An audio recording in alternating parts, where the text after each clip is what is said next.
Welcome to Medical Sales U. I'm your host, Dave Starrett, and today we are talking about oncology. Some of you want to make a difference in the lives of cancer patients. And today we have an executive sales specialist at one of the leading companies in the area of oncology. Marilu, Restrepo, great to have you on the podcast. Thank you so much for having me, Dave. Marilu, let's take us back to your story, because now you are an executive sales specialist in this area of oncology, hematology. But take us back to college. Take us back to those days. What were you thinking when you started your career? What did you want to become?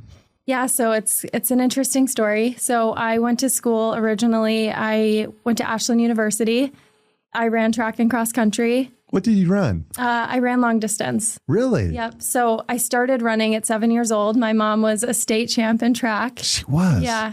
And she got me into running really young. Where did she run? Where did she go to college? She went to Ashland. Really? Yeah. So I really wanted to follow Ashland is in your blood. Yeah. Yep.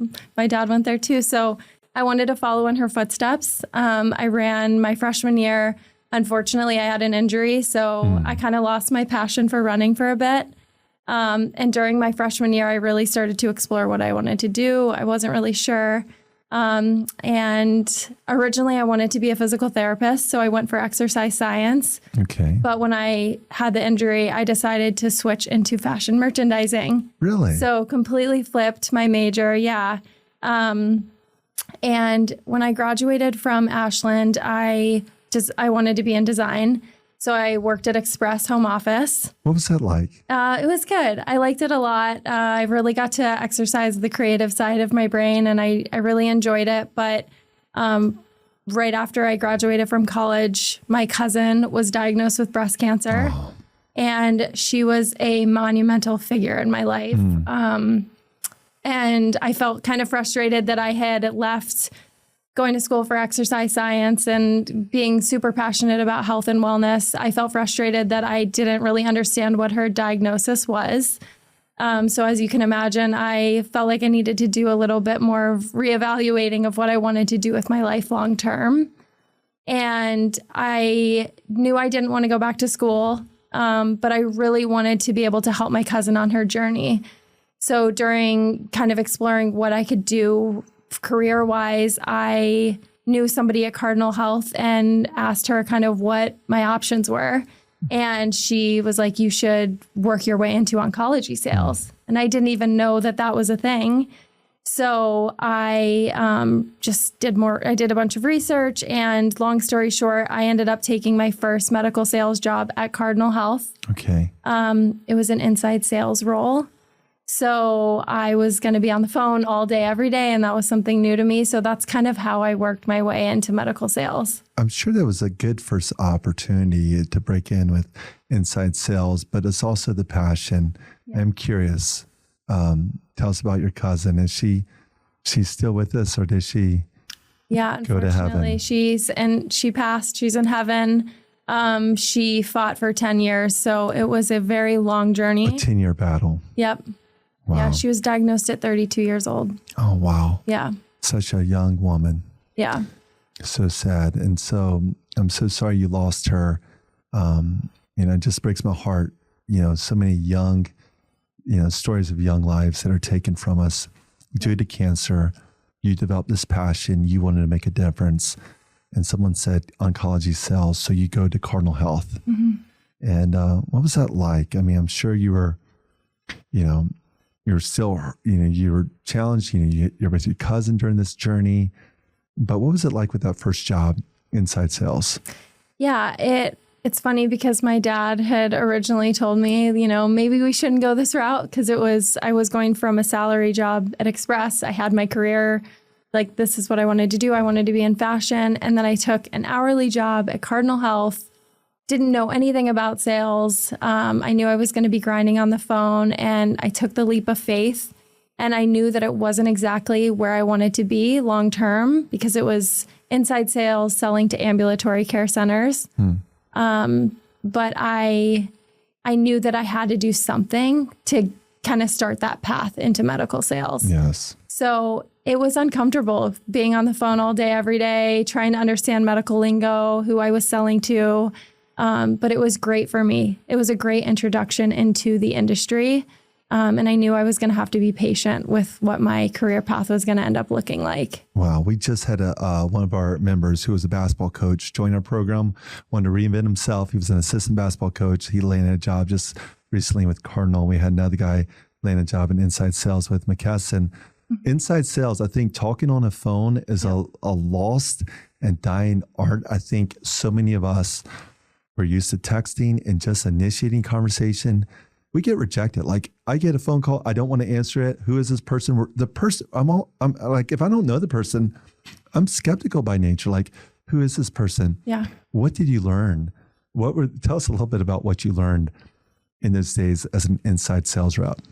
I think just getting comfortable being uncomfortable. Yes. And really just gaining that confidence that, it's going to be a hard sell because you are over the phone. You're not in person. I think it's much easier to sell in person to someone. But I think just gaining that confidence and, keeping in mind that even though I was selling things for surgeries, at the end of the day, this is impacting a patient's life. And I think that's where I really started to gain that passion that what I'm selling is directly impacting a patient, whether it be something for surgery or the long game of getting into oncology.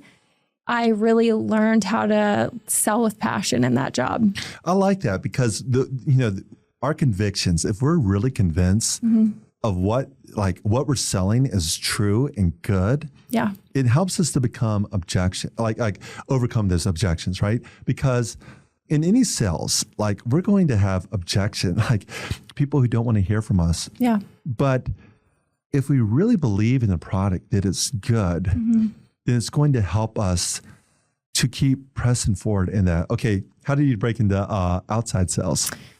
So that was a really tough journey for me. And I love this part of my story because I'll never forget when I was at Cardinal Health, I had a conversation that will stick with me for the rest of my life. Someone who had been in sales for a while asked me what I wanted to do long term. And I told him that I wanted to get into outside oncology sales. And he asked me what my GPA was. He asked me what my degree was in. And when I told him, he's like, oh, they only take cream of the crop. There's no way, you're not going to be able to get into it. And I feel like that really fueled me. And I, in that moment, was like, I am not going to give up. This is what I want to do. This is where my passion is. And I'm going to fight and do everything I can to get into outside sales. So I started interviewing and applying for outside sales positions. And as you can imagine, I applied for 30 to 40 jobs. I interviewed for so many back to back and kept getting rejection because I didn't have outside sales experience. So I feel like in that journey that I had, I just did not give up. And it sounds cliche, but if there's something you want to do and you have passion behind it, I really believe anything can happen. So I eventually met a hiring manager who I hit it off with. I think he could really feel my passion behind my why of why I wanted to be in medical sales. And he gave me a shot. Oh, that's great. Yeah. What company was that? Biotronic. Okay. And that was in cardiac device sales. So tell me, what was that like? It was so hard. Going from an inside sales rep to CRM, which is one of the hardest medical device jobs I think you can get. That was clinically the hardest job I've ever taken, just because you are in the OR with the provider, you're testing the integrity of the device while the patient's under. I mean, it is such an intense job, but I felt like I got thrown into the fire. Yes. So it was really cool. What was it like being thrown into the fire? I mean, you're going from inside sales rep. Yeah. To in the OR. Yeah. What was that like? That first 3 months? It was very intense. The training was extremely hard. I went to Oregon for 2 weeks. Okay. For the training. I had a partner that I trained with. He was hired in Cleveland at the same time, and he had been in medical device for a long time in cardiology. And I feel like he was monumental in my career just because he took me under his wing. And even though CRM was new to him, he taught me what it took to be a successful sales rep in medical sales. And he left a lasting impact on my life for sure. Man, that's great. Great tip for our audience too, is just always remember, you're going to find people within your company who believe in you. Some reps don't really, like they just want to do, whatever they have to do. But you can find mentors, seek them out, learn from them. Okay, tell us a little bit about the schedule. What was that like working that job? How many hours a week? When were you in the OR? How did you plan your week during that season? Yeah, so I worked with a sales rep and I was a sales consultant. Okay. So I was kind of like his admin. I worked with him and his assistant. And I would sit at Ohio State from 7 a.m. until 5:30, 6 p.m. till the last case took off. And I would just wait and find out if they decided that they were going to use our device. So it would be Medtronic, Biotronic, J&J, or St. Jude, waiting to hear whose device they were going to use. We never knew when we were going to have a surgery. Wow. So it was very interesting. So during that time, I would sit at Panera at Ohio State and I would study. Like this job was my first really clinically intense job. So I took that time to really understand the clinical side of things. Wow. Yeah. Okay. Now, how long were you there for? So I was there for a year. Okay.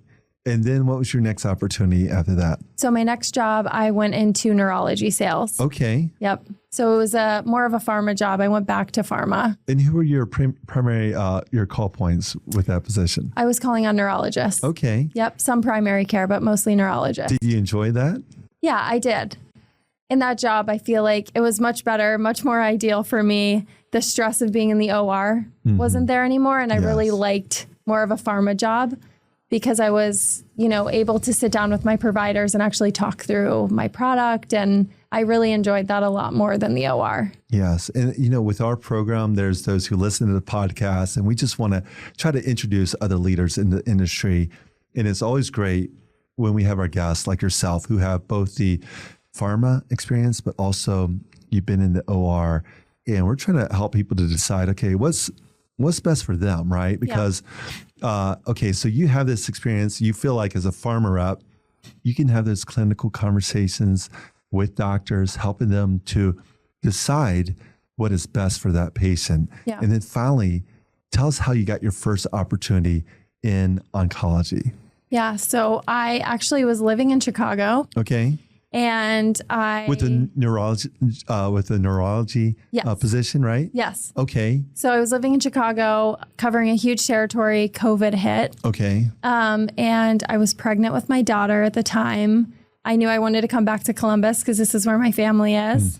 And I really, again, I just knew that oncology is where I wanted to be. And there was a position open at Bayer. Okay. So I went for it, and I knew that there were a lot of people interviewing for the job. And I think what really worked for me in the interview process, again, was my why. I think hiring managers can tell right away if you're passionate about the job. And I think that's always what's kind of helped me get the positions that I've had is I am truly so passionate about the patient. Yes. So that's, So what disease state were you calling on with Bayer? I was in prostate cancer. Okay. Yep. Wow. Was that a challenge going into that area? Yeah. So going from just a typical pharma job to oncology is a complete shift. Yes.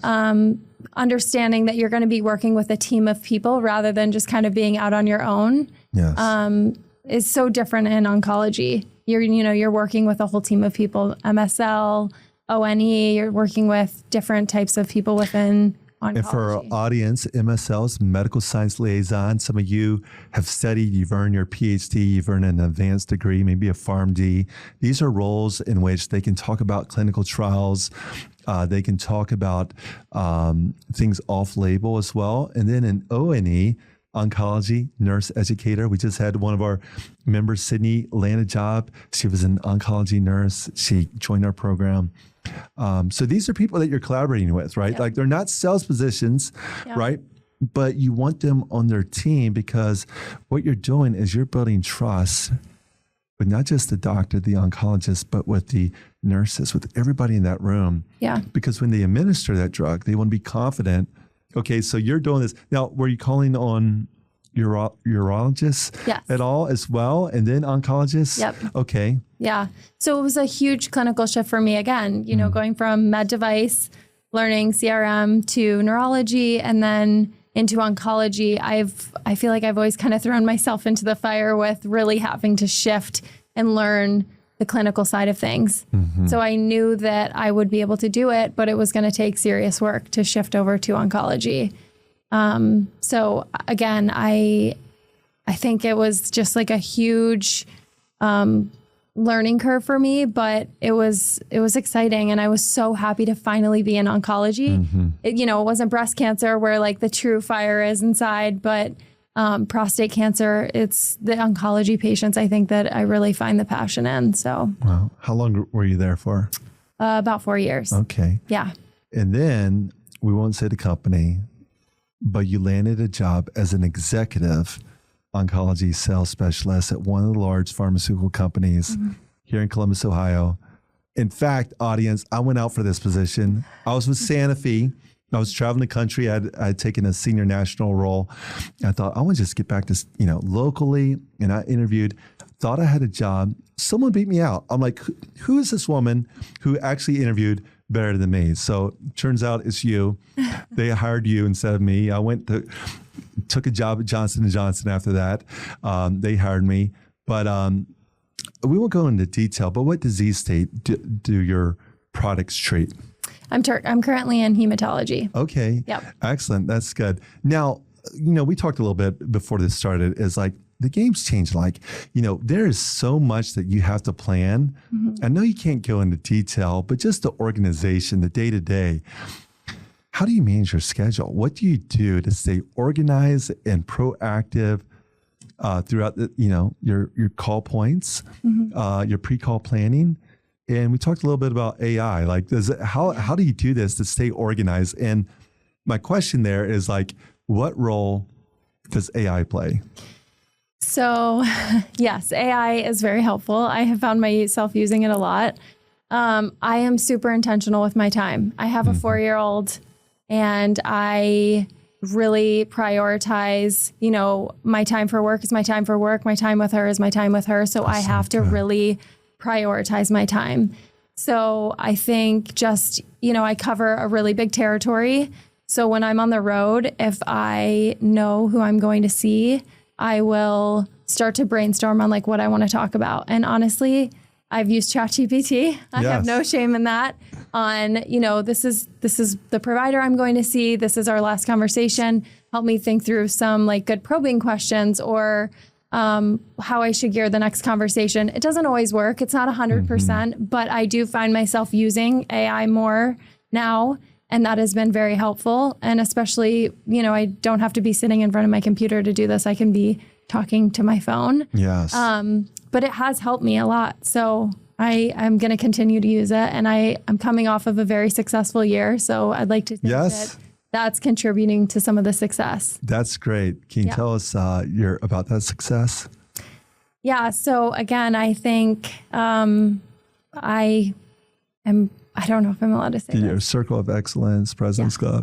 Projected, hopefully, to win President's Club this year. That's awesome. Yes, very excited about it. But again, I think I have had to shift my mindset having a daughter and really wanting to be intentional with my time. So yes, you have to be extraordinarily organized. One of the things that we teach with our program is that, when you get these jobs, is so important to be organized with our pre-call planning. But even in the interview process, when they're presenting their, hypothetical 30, 60, 90 plans, is to be organized, to use AI, but also to go back to double check, because sometimes AI gets it wrong. When our members are researching and like an opportunity for a drug, to not just to look for that drug and the clinical trial that received the FDA approval, but also to double check about the primary, secondary endpoints, double check about the competition. We teach to include this, but we also talk about flexibility, like with our schedule and our pre-call planning, because the truth is we may get that call from that nurse who wants to talk to our, clinical educators. We may have a question off label. We need to bring in our MSL. We need to collaborate with those people on our team. We want to ask you a few questions here, get to know you more here. You are working in Columbus, Ohio. You've worked in Chicago as well. What is one big personal goal for the next year? It's going to sound really simple, but for me, it's prioritizing my time and being present with my daughter and excelling in my career as best as I can. And just living with gratitude. That's the goal. Just to stay the course and, make sure that I'm being as present as I can. Man, that's so good. Yeah. We won't release this until a few months. So it's January now. We'll release this episode probably in April. She have a good Christmas, your daughter? Yes. That's good. So great. What was her favorite present?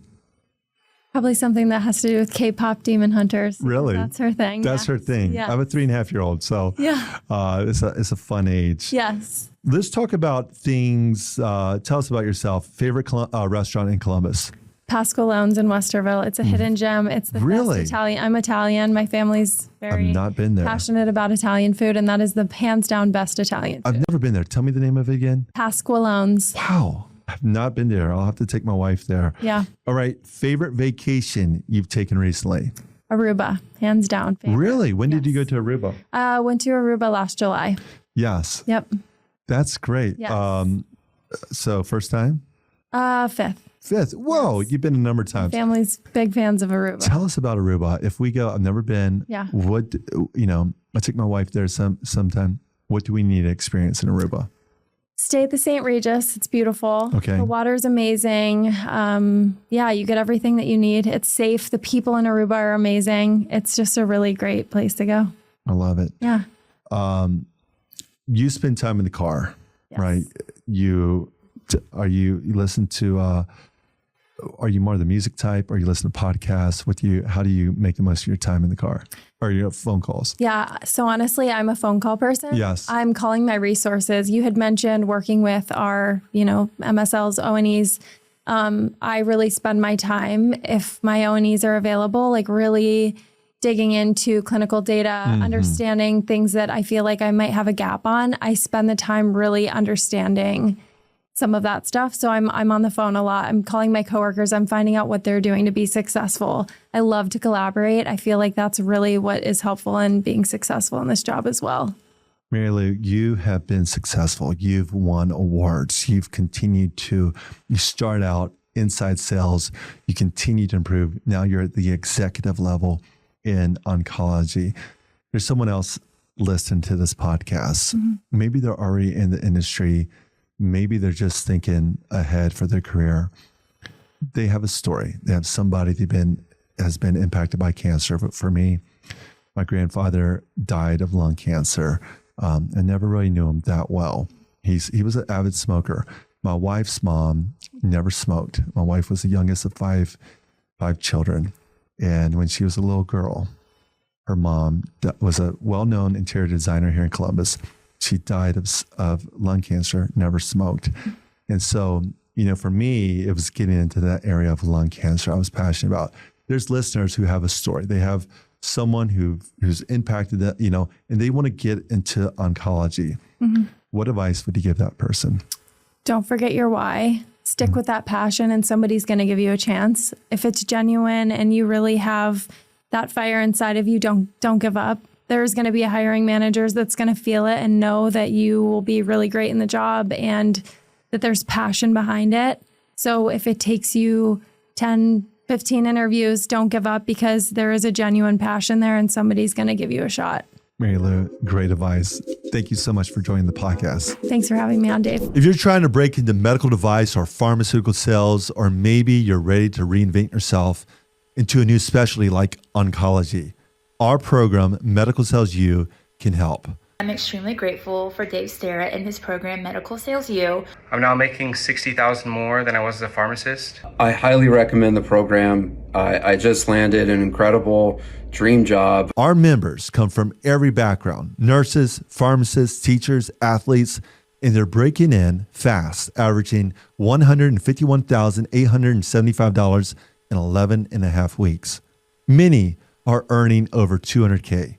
The industry is changing lives. You can change lives. Check us out at MedicalSalesU. Invest in yourself, and let's get you in the game.